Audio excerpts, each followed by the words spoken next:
First, deforestation in Africa is occurring at twice the average global rate, so we know what we need to do. That's right, plant a tree. We start the show in Mali where we meet a young entrepreneur who put this principle at the heart of her business.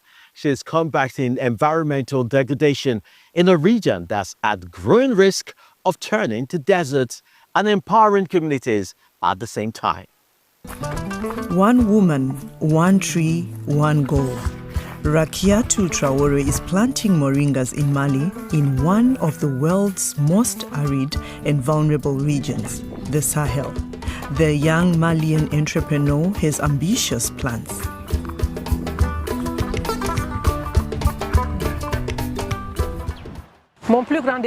My biggest goal is to get 10 million trees planted in the Sahel in Mali.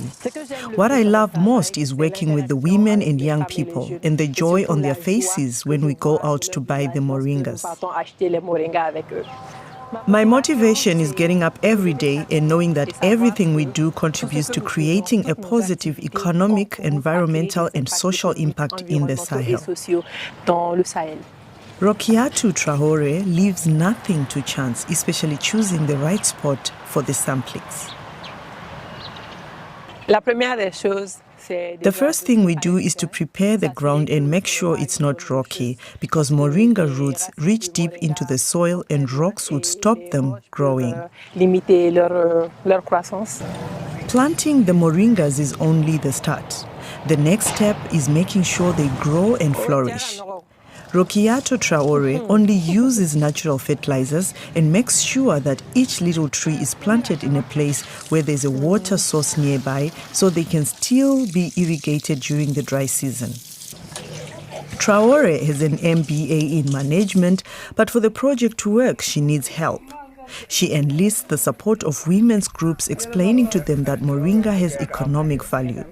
She has managed to mobilize local communities and establish an efficient production chain.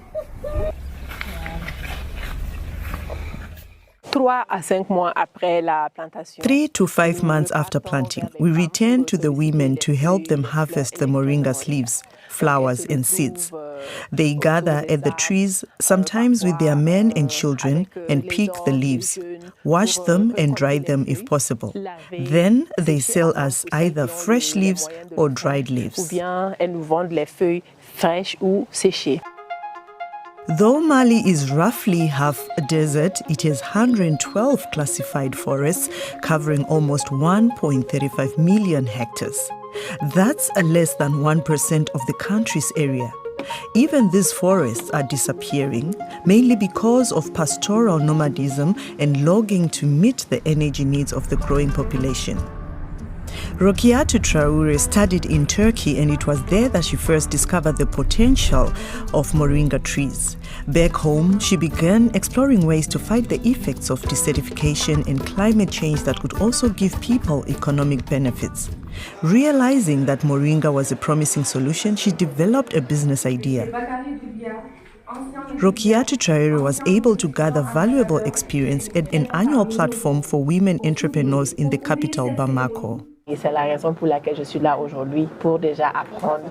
come to the trade fair to see what's new, to share knowledge with other partners and entrepreneurs, and to find out more about people working in the environmental sector. Such as marketing, production, and packaging specialists, Rakiatou Traore has 5 permanent employees working for her in her small factory. Using the machinery she invested in, they process moringa leaves into powder and into a range of products. Moringa is in high demand as a dietary supplement that helps regulate blood sugar levels, cholesterol, and blood pressure. The final step is distribution.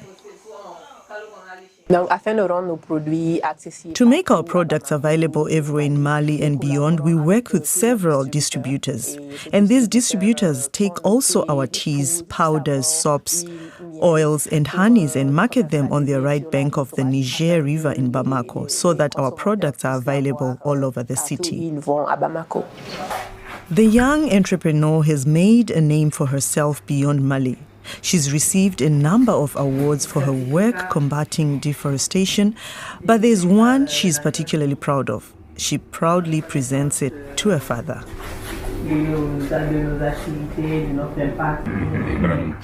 C'est ça, exactement. Celui qui nous a le plus marqué, c'est la reconnaissance. The one that meant most to us was the United Nations recognition of our fight against desertification as a land hero. We received this distinction at the United Nations headquarters in Bonn in June. Au mois de juin, à Bonn, au siège des Nations Unies. Such honors motivate Rokiatou Traore to pass on her enthusiasm and expertise to as many women as possible, with the aim of turning the threat of desertification facing Mali into an opportunity and fostering hope and resilience in the process.